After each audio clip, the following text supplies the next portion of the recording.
Hey, buenos dias, que paso amigos, John's Motor Garage. Welcome back to the channel. It's a bittersweet day today. We're getting rid of the Honda CB1100. So I'm just gonna talk a little bit about the motorcycle and I'll go over why I'm selling it, which if you've been following the channel for a while, then that's gonna be somewhat redundant, but if you're new to the channel, then welcome. What a beautiful motorcycle.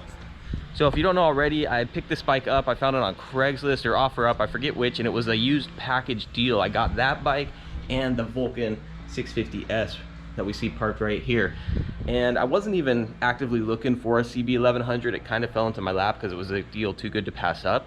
But after riding it, that was the bike I was the most excited about because it really is just a super awesome rad motorcycle. Did a couple videos on it, had a lot of fun with it, and yeah, sadly now it's time to say goodbye. I actually held on to the bike longer than I expected. I've had it like 4 or 5 months now, but yeah. So the big question, why am I getting rid of it if I'm such a big fan of it? And that really just comes down to what I do on the channel and just my side hobby, which is buying and selling some bikes. I like to buy bikes, try them out, and then turn around and get rid of them. The CB1100, really no complaints about that bike at all. If anything, I think it's one of the very underrated motorcycles. I think for a lot of people, if they rode it and knew what it was all about, you'd probably see a lot more popularity, a lot more of those on the streets. Who knows, maybe Honda would still make them and offer them here stateside.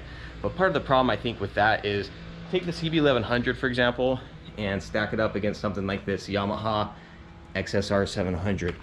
You know, this one just looks a little bit prettier, a little bit more eye-catching, you know, to most people. That CB1100 just really fits that old classic look.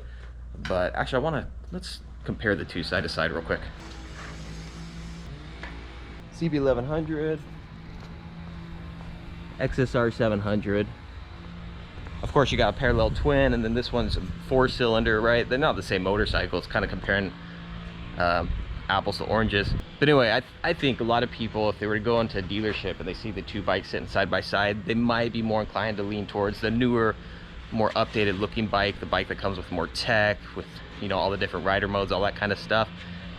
But if you jump on the CB1100, that's when you realize it is just a blast. It's super smooth, super comfortable. The handling is awesome. It's not like the best of anything. It's not the fastest motorcycle. It's not the lightest motorcycle, but it's just a well-rounded package that Honda delivers, and it's got the old school cool look to it as well. I've had fun on it. I've ridden it. I've done my, you know, put it through the paces, and it's just time to move on to another motorcycle. So again, having ridden the motorcycle, no complaints whatsoever. It's a really rad bike. I like it a lot, and I would recommend, if you find these bikes, you know, on the used market and it's a good deal and you want to try something new that not everybody on the block has, try the CB1100. I think you will be pleasantly surprised by it.